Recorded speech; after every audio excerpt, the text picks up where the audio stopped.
ẹ ṣeun o bàbá, ẹ ṣe o Ọlọ́run, kí la ó fi san oore rẹ bí ó ti pọ̀ tó láyé wa. Ẹgbẹ̀rún ọpẹ́ kò tó fún ìyìn rẹ. Ọmọ Yorùbá, a kú oríire. Ọ̀pọ̀lọpọ̀ a máa wò pé bó ṣe jẹ́ ìròyìn oríire ló máa ń tẹnu mọ́. Ó yé èmi, ó dẹ̀ yé àwọn ìyá mi kọ̀ọ̀kan àtàwọn bàbá mi kọ̀ọ̀kan tó yé. Bẹ́ẹ̀ sì rèé, ó yé àwọn tó yé, nítorí wípé èyí tí a lè fẹnu sọ là ń sọ fún yín yẹn. Àwọn míì wà tó jẹ́ pé kò gbọdọ̀ ríta. Ní ọ̀pọ̀lọpọ̀ gbà, irú àwọn èèyàn ló máa ń pa wá ní ìkìrẹ́, ló máa ń pa wá bí ọtí tó máa ń jẹ́ kí ni wá dùn dáadáa. Now, ìròyìn tí mo tún mú wá fún yín láàárọ̀ yìí, ẹ̀yin èèyàn wa, ẹ fura o, ẹ fura pé Ọlọ́run ti bẹ̀rẹ̀ iṣẹ́ lójú pálí. Ìròyìn ayọ̀ kan ni mo fẹ́ fún yín báyìí. Kódà mo máa ka full details fún yín lórí newspaper kẹ́lẹ̀ mọ̀ wípé ọ̀rọ̀ ilẹ̀ Yorùbá ti bọ́ sí Ọlọ́run. Kódà níbi tabadé yìí, kábíyèsí Elédùmarè, ọba àjọkẹ́ ayé, ọba àṣàkẹ́ ọ̀run, ọba tí ò ní fi àwọn ìránṣẹ́ sílẹ̀, ọba tí ò ní fi ìgbà kankan fi àwa ìránṣẹ́ sílẹ̀. So ìyẹn ní pé ẹni wọ́n máa padà àwọn ọ̀rọ̀, ìyẹn ní pé a máa padà jáde báyìí láti wá dúpẹ́. Kábíyèsí Elédùmarè, ẹ̀rù rẹ tó bá Ọlọ́run, ẹ̀rù rẹ tó bá, ẹ̀rù rẹ tó bá Ọlọ́run, ẹ̀rù rẹ tó bá. Ọmọ Yorùbá, ẹ jẹ́ ká bẹ̀rẹ̀ sí ní kí wa kú oríire. Ẹ jẹ́ kí a bẹ̀rẹ̀ sí ní sọ wípé bye bye to Fulani. Yes, when I say it, I mean it. Ẹ jẹ́ ká bẹ̀rẹ̀ sí ní juwọ́ sáwọn Fulani pé ó dìgbà kan náà, torí pé nǹkan kan ti ṣẹlẹ̀ ní ẹnu òru ìjẹta mọ́jú òru àná. Kábíyèsí Elédùmarè. Ọmọ Yorùbá, mo fẹ́ jẹ́ kẹ́ mọ̀ pé by now, wèrè èèyàn nìkan tàbí ẹni tí orí ẹ̀ ò bá pé, wèrè náà lórí ẹ̀ pé, wèrè nílẹ̀ ẹ̀wà tó jẹ́ pé kò ń ṣe wèrè tó ń bú jíjẹ torí àti péjọ ní àwọn ẹlòmíì lọ. Bí mo ṣe ń bá yín sọ̀rọ̀ yìí, Ọlọ́run ti dá sí ọ̀rọ̀ wa. God is now fully involved. God has taken control. Torí pé kí ni ibi tí a dojú sọ, ibi táwa kọjú sí, Ọlọ́run náà ti kọjú síbẹ̀ báyìí.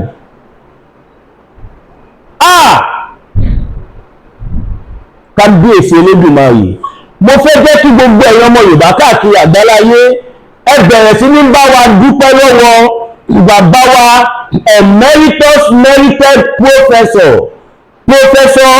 Adébánjí Akíntóyè Stephen, bàbá tó fi ń tọrọ bàbá, olórí tó fi ń tọrọ olórí.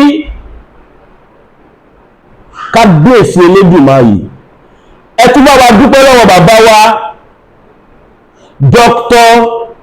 Chief Commander Patron Generalissimo Adéníyì Adéyẹmọ Ìgbòho Òòṣà, owó bàbá Jami, ẹkùn ọkọ Fúlàní, àjànàkú kọjá mọ orí nǹkan fìrí tabaré ní ká ní ayé ni, ẹnu ẹkì ẹran bí ó rẹ̀ kọ́, ládé Aláàfin ò ládé, adé aládìkún la gbà fáláàfin.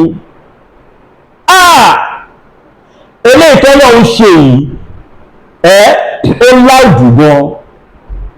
Ẹ̀yin tẹ́ ti máa ń gbọ́ fídíò mi tẹ́ máa ń sọ pé ṣé máa bí mo fẹ́ jẹ́ kẹ́ mọ̀ wípé kò ń ṣe gbogbo nǹkan tó ń ṣẹlẹ̀ ni mò ń sọ fún yín. Tí nǹkan mẹ́wàá bá ṣẹlẹ̀, bó ti lè rù kí n sọ gbogbo ọ̀rọ̀ tó, mi kì í sọ kọjá 3 4, màá tọ́jú 7 àbí 6 tí ò gbọdọ̀ ríta. Fún ìdí èyí, nǹkan kan ń dùn mọ́ mi nínú báyìí tó lè jẹ́ wípé ohun tó máa mú ní gbogbo ọmọ Yorùbá dùn káàkiri àgbáláyé náà ni. Ǹjẹ́ yìí ti gbọ́ ẹ̀ tí gbọ́ ẹ share fídíò kó lọ viral. Fídíò yóò kìí ṣe fídíò èèyàn méjì, kò ń ṣe tèèyàn mẹ́ta, kò ń ṣe tèèyàn 1 million. Fídíò gbogbo ọmọ Yorùbá ni, torí pé ibi tí àwọn kan rò pé epo ò lè wù níbẹ̀, epo ti wù níbẹ̀ o. In the sense that ọ̀pọ̀lọpọ̀ àwọn èèyàn nígbà tí Yorùbá Nation movement bẹ̀rẹ̀, wọ́n yínmú sí wa, wọ́n ń ṣe oríṣiríṣi pé a ò mọ ìtó kàn, bóyá à ń wá owó, àbá ń wá òkìkí, àbá ń wá gbajúmọ̀, àbá ń wá whatsoever. Ṣùgbọ́n inú mi dùn pé nígbà tó dá àárín méjì, gbogbo ayé ló ní wípé owó kọ́ lọ́mọdé yẹn mọ́ wá, gbogbo ayé ló ní wípé òkìkí kọ́ lọ́mọdé yẹn mọ́ wá, gbogbo ayé ló ní pé èmi ọmọ yín máa bí kò ń ṣe owó ni mò ń wá. Tàtàtàtàtàtàtà ẹ̀mọ tí wọ́n ti fi lọ̀ mí ní bí mo ṣe kéré tó yìí, ẹ̀mọ táwọn kan ti fi lọ̀ wá. Apart from àwọn olóṣèlú tí àti ẹ̀rí wọn rí tí wọ́n rán wá bá wa, ìyí tó máa pè wá, ìyí tó ti wá bá wa physically wà nígbà tí mo kọ́kọ́ wà lábẹ́òkúta. Mélòó la fẹ́ sọ kàmáì tí wàá sọ pé máa dé ọmọ gbogbo wa lámọ̀gbà tí Buratai tó kẹ́sẹ̀ lẹ́sẹ̀ ẹlẹ́sẹ̀ bí ẹsẹ̀ pẹ́pẹ́yẹ, gbogbo ilẹ̀ mọ̀gbà tó gbéra tó lọ sí ìlú Kòtónú. Kí ni òfin lọ sí Sunday Igboho tán? Apart from òun, àìmọye àwọn tí wọ́n tún rán lọ bá wọn pé Sọ̀kòtò bá fẹ́ àní kó gbé ọ̀rọ̀ Yorùbá kalẹ̀, àní kó má bá wọn ṣe Yorùbá Nation mọ́, àní wọ́n lè kí wọ́n tó wà ń bẹ̀ ló jẹ́ ní problem tí àwọn olóṣèlú ní lọ́jẹ́ threat. Ǹjẹ́ mọ tí bàbá mi lóye Sunday Igboho fi dá wọn lóhùn? Bàbá mi lóye Sunday Igboho kọ́kọ́ sọ fún Buratai pé you are a Fulani man. I said in our father's land, Fulani should stop buying our people. Olóyè Igboho ní Fulani ni ẹ́, lára àwọn tó ń pa wá ilẹ̀ Yorùbá ni ẹ́, lára àwọn tó ń fa ilẹ̀ Yorùbá sẹ́yìn òun ni ẹ́. Àìmọye ọ̀rọ̀ ìtó bá jẹ́ ká sọ la máa sọ, ìtí ò bá jẹ́ ká sọ àní sọ. Kí ni wọ́n fi lọ olóyè Sunday Igboho tán? Wọ́n fowó lọ̀ wọ́n, wọ́n fi pè lọ̀ wọ́n, wọ́n fi oríṣiríṣi nǹkan lọ̀ wọ́n, tó jẹ́ pé ẹni tí ò bá tún ṣe pọ́lọ́run ló gbé dìde, tó bá fi lọ kò ní ìwé lẹ́ẹ̀mejì tá fi gbà. Èmi tí mo jẹ́ ọmọ kékeré yìí mo mọ àìmọ̀ nǹkan tí wọ́n fi ń lọ̀ mí. Ó pè mí, ó tẹ́ mi lọ́rùn kí n jáde síta báyìí tí bá nídìí anything, kí n dẹ̀ sọ fẹ́yìn ìyá àti bàbá wa. Kò bá jẹ́ pé mo nídìí bí i 200,000 tí mo fi bí oṣù bí mẹ́fà wà àbóṣù méjì, ó tẹ́ mi lọ́rùn bí kí n lọ gbà lọ́wọ́ olóṣèlú lọ. Kí ni wọ́n fi lọ̀ wá tán? Now Ọlọ́run tó wá gbé Chief Sunday Igboho dìde, ó ti wá jẹ́ kó jàre báyìí. Ó ṣọ̀kì yín, ó ṣọ̀kì mi náà. Bí mo ṣe ń bá yín sọ̀rọ̀ yìí, àwa tá à ń ṣe Yorùbá nìkan là ń pariwo fómìnira tẹ́lẹ̀. Bí mo ṣe ń sọ̀rọ̀ nísìnyí, wọ́n ṣe mítì kan ní òru ìjẹta mọ́jú òru àná. Èmi kọ́kọ́ ni mo sọ, ọ́ sọ sí newspaper ni, tábà ní bóyá wọ́n ń tú àṣírí àwọn èèyàn àbí nǹkan kan. Ohun tó bá ti bọ́ sórí newspaper, ẹ gbàgbé ẹ̀, kò sí nínú nǹkan tó máa ní kó má sọ mọ́. Wọ́n yan 400 delegates. Ẹ̀gbọ́ 400 delegates. Kí tẹ̀ tó sọ yẹn, kábíyèsí Elédùmarè. So ìyẹn ní ká máa padà rẹ́rìn. Ìyẹn ní pé bí àwọn èèyàn ṣe ń pẹ̀gbọ́ àwa tá à ń pè fún ìnira, ìyẹn ní pé wọ́n sì máa yìn wá. Ẹ̀yin tẹ́ ń sọ pé bàbá Akíntólè wọn ò ṣiṣẹ́ kankan. Ẹ̀yin tẹ́ ń sọ pé bàbá wa bàbá dáadáa, aláàánú àwa ọmọ Yorùbá, Ifá wa, the oracle of our time, the mouthpiece of Yoruba land, our representative. Ẹ bá bá a kọ sí comment section wípé God bless Chief Sunday Igboho, God bless Professor Banji Akintoye. Ẹ máa kọ sí comment section bẹ́ẹ̀, torí pé ohun tí ó ṣẹlẹ̀ yìí nísìnyí báyìí, àwọn northern leader, àwọn middle belt, wọ́n ti wá rí nísìnyí, wọ́n ti rí ibi tí bàbá yẹn ti ṣẹ́ dé. Gbogbo èèyàn tó wà ní Nàìjíríà ló believe pé bàbá Akíntóyè lè succeed, Chief Sunday Igboho lè succeed. Nísìnyí báyìí bí mo ṣe ń bá yín sọ̀rọ̀ yìí, àwọn other leaders, àwọn leader àgbáyé, wọ́n ti kó bíríkótó, wọ́n ti kó bíríkótó, wọ́n ti kóra wọn jọ. Nígbà tí wọ́n rí ibi tí bàbá wa Chief Sunday Igboho àti bàbá Professor Banji Akíntóyè, nígbà tí wọ́n rí ibi tí wọ́n ṣiṣẹ́ dé, wọ́n rí pọ́nà ti wà ń bẹ̀ báyìí. Bí mo ṣe ń bá yín sọ̀rọ̀ yìí, ẹ jẹ́ kí n kà jáde fún yín láti bẹ̀rẹ̀, kó má dàbí pé máa bí newspaper wo nìyẹn, newspaper yóò ṣe tiwa, kò ṣe gbá, kò ṣàwo, kò ṣe kìnnìkan, mo máa kà jáde fún yín òun rè. Middle belt, ẹ máa gbọ́ o, ẹ máa gbọ́ ẹ̀yin ènìyàn wa. Middle belt Sahara reporters, Middle belt coalition call for self-determination and creation of local police in Nigeria. Headline yẹn ẹ ti gbọ́ nǹkan kan o.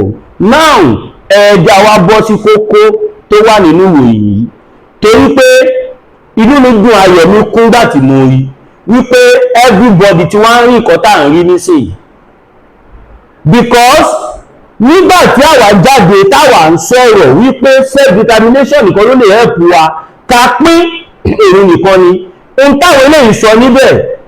Màá kọ́kọ́ summarize ẹ̀nà kí n tó kà tó yóò gùn gan-an. Kò dẹ̀ ń ṣe gbé èèyàn wa ló láìkì information in English, and I believe gbogbo ìyàtọ̀ bàbá tẹ̀ ń wò mí, gbogbo ilẹ̀ gbọ́ Yorùbá tẹ̀ gbọ́ English, so let me go for English and Yorùbá, màá mú ìṣe papọ̀. Wọ́n ní tí ìjọba Nàìjíríà tí ó bá ti lè ṣe state police, then kóníkálùkù máa bá tiẹ̀ lọ. Ẹ jẹ́ kí sáré ká àwọn ibì kọ̀ọ̀kan tí mo kọ̀wé kó jẹ́ bí abí kókó ń bẹ̀. Wọ́n ní this was stated in a communique signed by Timothy Barau Gandu, the coalition chairman, and Professor E.O. Ejeku, who is the conference secretary. The coalition of indigenous middle belt organization, Gbo, open bracket, close bracket, has called for the restructuring of Nigeria to allow for self-determination, and national unity. This was stated in a communique signed by Timothy Barau Gandu, the coalition chairman, Professor E.A. Ejiku, who is conference secretary. This conference has participants who were drawn from Bauchi, Benue, Gombe, Kaduna, Kogi, Nasarawa, Niger, Plateau, Taraba, àti Abuja.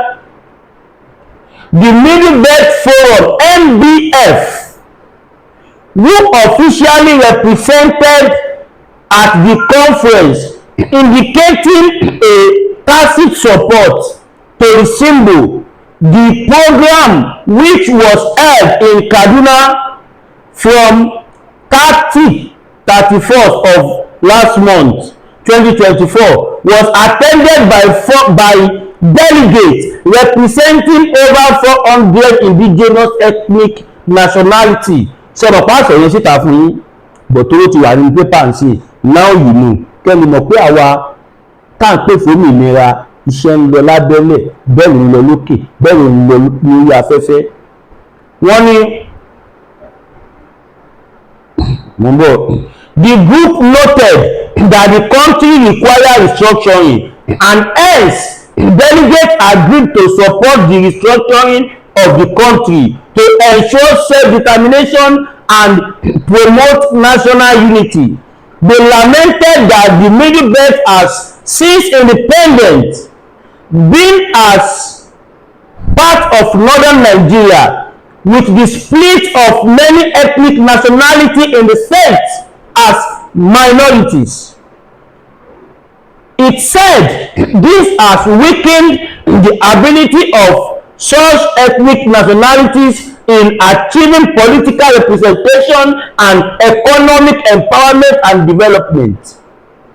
Consequently, this has created inferiority complex, ìbẹ̀rù ìpayà ní àyà èèyàn ló pè ní inferiority complex, a feeling of second class status and peasantization of the people as a result of law and status that tend to limit the imprison the capacity of citizens of such ethnic nationalities from achieving set goals and aspirations. The coalition also said the constitution should be rewritten to ensure proper political and administrative restructuring, to guarantee justice, equity, and control over land and natural resources. The group argued that the 2014 National Conference report should be the basis for the restructuring of Nigeria. The restructuring of various security systems is required to ensure creation of state and local police to enhance security of life and property. Ohun tó sọ síbẹ̀ yẹn ó pọ̀ gan mi lè kà tán, ó pọ̀ gidi gan ni. So fún ìdí èyí, ọmọ Yorùbá ilé koko ta gbé, gbogbo àwọn tí wọ́n ń sọ̀rọ̀ síta yìí náà wọ́n ò sọ̀rọ̀ tẹ́lẹ̀ nítorí pé gbogbo wọn ló mọ bí Nàìjíríà ṣe tóbi tó. Wọ́n mọ̀ pé Nigerian government kò síbi tọ́wọ̀jà wọn ò tó, wọn ò dẹ̀ fẹ́ jẹ́ kó bà tàwọn jẹ́, wọn ò dẹ̀ fẹ́ máa sá káàkiri. Òun bó ṣe ń sọ fún èèyàn wa wípé we need to appreciate Chief Sunday Igboho, we need to appreciate all Yoruba Nation agitators, campaigners, sorry, we need to appreciate all the medias. Who is that? We need to appreciate all the medias that are working in the line of this self-determination. Òun ló ṣe máa ń dùn mí nígbà tí àwọn ọmọ àlè Yorùbá kan bá jáde tó bá ń wí kótókótó, ó máa ń dùn mí, ó máa ń jẹ́ ohun tó máa ń bà mí lọ́kàn jẹ́ wípé ẹni tó ń ṣèrànlọ́wọ́ fún wa, ẹni tó lọ́n lò fún wa lásìkò yìí. Gbogbo wa la rí fídíò tí mo gbé jáde lánàá táwọn olóṣèlú ilẹ̀ Haúsá tí wọ́n pèbọn fún àwọn Islamic police wọn. Ẹ̀yin politician ti wà nílẹ̀ Yorùbá rí náà, àwọn vigilante Àgbẹ̀kọ̀yà, So Safe Corp, Ìfẹ́lódùn,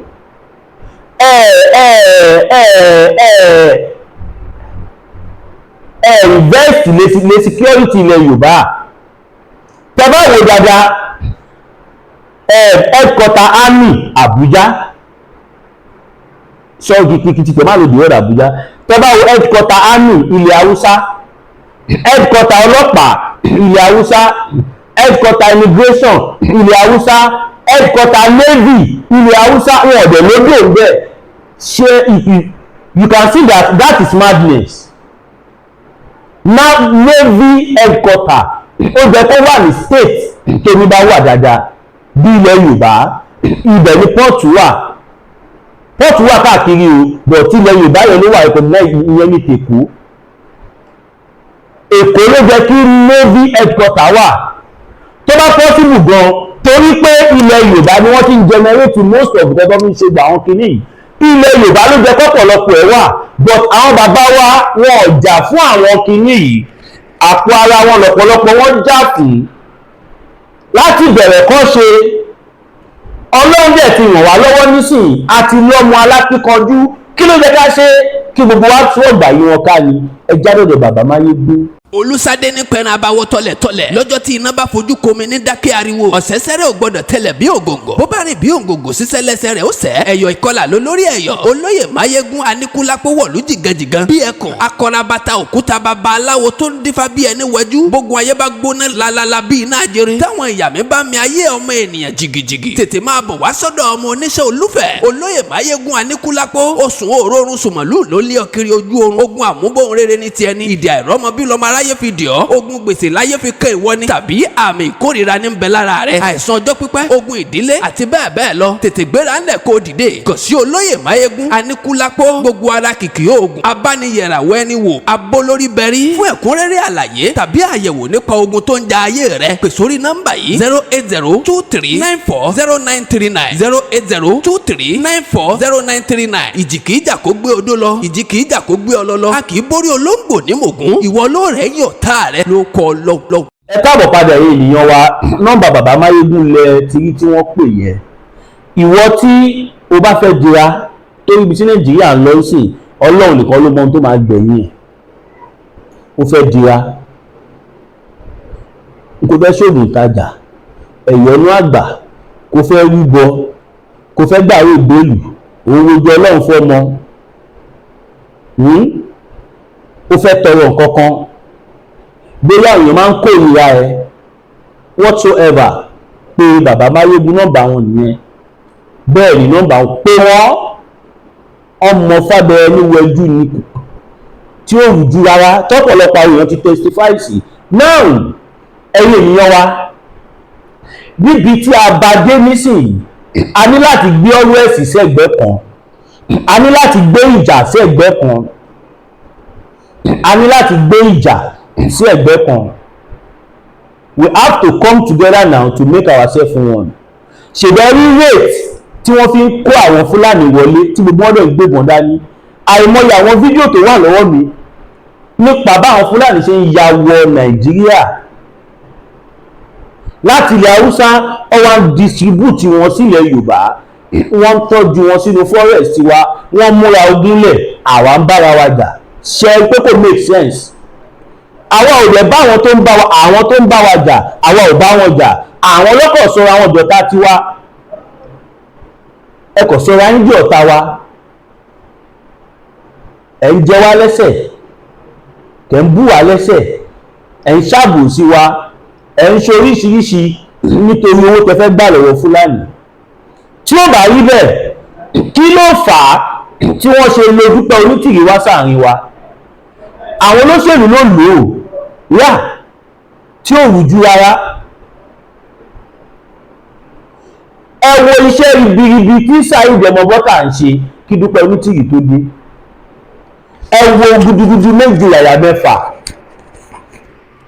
tí ọ̀gbẹ́ni yẹn ń ṣe kí ó tó di pé Dúpẹ́ Onítìrí dé lẹ́yìn tí Dúpẹ́ Onítìrí dé tó bá Dúpẹ́ Onítìrí ṣe for some time wọ́n dé ẹ̀mí ẹ̀ légbodò kódà bí mo ń gbọ́n sí ṣe mọ̀ pé mo wá sọ fún yín pé lára àwọn ọmọ tó mú ní secretariat pẹ́ẹ́nìkan ti kú nu wọn ní eléyìí tí mo fẹ́ sọ yìí ní tí confam ẹ̀ mi lè ṣe sọ síta tẹ́lẹ̀ wọ́n náà ọmọbìnrin kékeré tó wà láàrin wọn yẹn wọ́n náà ọmọ yẹn náà ti ṣaláìsí I don't know how confam is that but mo confam ti bàbá àkọ́kọ́ yẹn àwọn tó dẹ̀ sọ̀rọ̀ náà lọ sọ eléyìí náà pọ́mọ kékeré àárín wọn yẹn pé ó ti ṣaláìsí àwọn tọ́jọ́ ń ṣe ni wọ́n sọ fún wa ìsí ẹmọye àwọn tí wọ́n ti máa kú bẹ́ẹ̀ níjọ́ tí wọ́n dẹ̀ lọ àtàkì secretariat around bíi mẹ́rin kan náà tí wọ́n kó sẹ́yìn mọ́tò tí wọ́n ní wọ́n ti kú bí wọ́n wá padà kú gbàgbàkan we don't know by now ó jẹ́ kó rí àwa ọmọ Yorùbá ti pé ó jẹ́ kó ju wá ti là ó jẹ́ ká ti mọ̀ nísìnyí wípé àwọn ará bíi they don't have anything tí wọ́n fẹ́ offer wa wọ́n lo brain wa ni ẹjẹ́ adé ẹ̀ka ìpolówó ọjà. bitter tea ẹkùn tí ń wọ̀yá àjà pẹ̀lú àwọn kíndìnrín tó ní stone nínú ìyẹn kidney stone yóò mẹ́ẹ̀tì ẹ̀ tẹ́sí yádànù nínú àgọ́ ara yín òun kan náà ló ṣiṣẹ́ fún liver ìyẹn àìsàn jẹ̀dọ̀jẹ̀dọ̀ a sì tún máa ṣiṣẹ́ fún àti ìyẹn ìṣòro àìlèmí sókè sódò dáadáa láàólà bitter tea ló tún ṣiṣẹ́ fún ìfúnpá gíga ìyẹn high blood pressure bákan náà gbogbo ẹ̀yin tẹ́ ẹ bá ní ìṣòro ìsétọ̀ tí a mọ̀ sí prostate cancer gbogbo àwọn àìsàn tá a là kalẹ̀ yìí pátápátá òun ni láàólà herbal bitter tea yóò bá wà yá àjà ìṣòro ara ríro ńkọ́ láàólà bitter tea òun ni kẹ́ ẹ gbẹlura láti wá rí egbòogi láàólà bitter tea rà àbí tẹ́ ẹ bá fẹ́ mọ ibi tí wọ́n tẹ̀dó sí ẹ mẹ́sẹ̀gì wọn lórí àwọn WhatsApp numbers yìí +44742452737 àbí àwọn Nigeria numbers yìí 08033194355 tàbí 08026265000 kò bára rí ẹ̀rí inú ẹ̀jẹ̀ ti kàn jẹ̀gbọ̀n lọ́wọ́ láàólà bitter tea gbẹlura kò rí yàtọ̀ bẹ́ẹ̀. Kẹ́kàbọ̀ padà yìí ènìyàn wa láàólà bitter tea ó jẹ́ iléeṣẹ́ tó ń ṣe gbòógì bóyá o fẹ́ pẹ́ lórí ẹ̀ o fẹ́ àdójù o fẹ́ o ní prostate cancer liver problem kidney problem any type of thing tó jọmọ́ àrùn tó mọ̀ pé Tradimedical lè cure and they supply all over the world mo lè fọwọ́ wọn sọ̀yà àìmọye àwọn tí wọ́n ti lo àgbo wọn tó jẹ́ pé wọ́n kọ sára sí ni kódà ọtún fi nǹkan ránṣẹ́ sí wa pé máa bí gba 5 naira mo bẹ̀rẹ̀ sọ fẹ́yìn èèyàn wa ẹ má wò mí níran mo sọ fún yín pé studio project wa sì ń lọ professional microphone rẹ̀ kẹwù tí mò ń lò ó dáa ṣùgbọ́n ìran ibi voice mi ṣe rí fóònù tí mò ń lò mouthpiece ẹ̀ ò dá mọ́ without this now I cannot use that phone kẹ má wò mí níran ẹ support mi mo sọ fún yín pa ní the drone phone mixer standard generator air condition desktop camera professional mic mo sọ fún yín kẹ má wò mí níran tó ń lọ bí 5 to 6 million ẹ support mi ọmọ Yorùbá kan ṣoṣo tó lè fún mi wà mo láwọn kan tí wọ́n lọ ń gbé fídíò níbi tí mo ti ń béèrè owó tí wọ́n lọ ń sẹ̀lẹ̀ sáwọn èèyàn káàkiri tí n bá fẹ́ jẹ́ káwọn èèyàn rí mi ìlú sọ́tìtà èmi bẹ́tà ìtẹ́mi ṣe ó bẹ́tà gbà wọ́n tó parọ́ gbowó lọ́wọ́ yín lọ yeah because nǹkan tí n bá béèrè màá rà ẹ máa rí yeah màá rà ẹ máa rí Odò Àdúrà kó nìgbé ọ̀dàlẹ̀ o fẹ́yìn tẹ́ ẹ̀wọ̀n mi fún bá àkọ́kọ́ fẹ́yìn tẹ́ bá fẹ́ support mi account number mi náà ni GTB 02141687040 02141687040 02141687040 GT Bank Odò Àdúrà kó nìgbé ọ̀dàlẹ̀ ẹ má gbàgbé ẹ like ẹ share ẹ comment kẹ subscribe kẹ dẹ̀ tọ notification bell yín so that bí a bá ṣe ń drop ẹ̀ ẹ̀yin lẹ́kọ̀ọ́kọ́ máa rí Odò Àdúrà kò ní gbé ọ̀dàlẹ̀ ẹ má gbàgbé fẹ́yìn tó bá fẹ́ gbípolówó ọjà fún wa tàbí any type of advert I'm open for it ẹ pè mí sórí +229 mo sọ wípé mi ti ṣe Nigeria number mi +229 5774 7970 +229 5774 7970 WhatsApp bẹ́ẹ̀ pé kò ní lọ mo ti activate ẹ̀ débi pé kọ́ọ̀lù wọlé sórí ẹ̀ kọ́ èèyàn bíi méjì mẹ́ta péré ló máa ń wọlé sórí ẹ̀ tí mi dẹ̀ fẹ́ tí mi ní sọ́títà ń bì báyìí èèyàn mẹ́ta péré ló máa ń pe nọ́mbà yẹn tó máa lọ tèmi náà bẹ́ẹ̀ mi fi pè wọ́n Sẹ̀fínì WhatsApp ní kẹ́ fi bá mi sọ̀rọ̀ Odò Àdúrà kò ní gbé ọ̀dàlẹ̀ I love you all.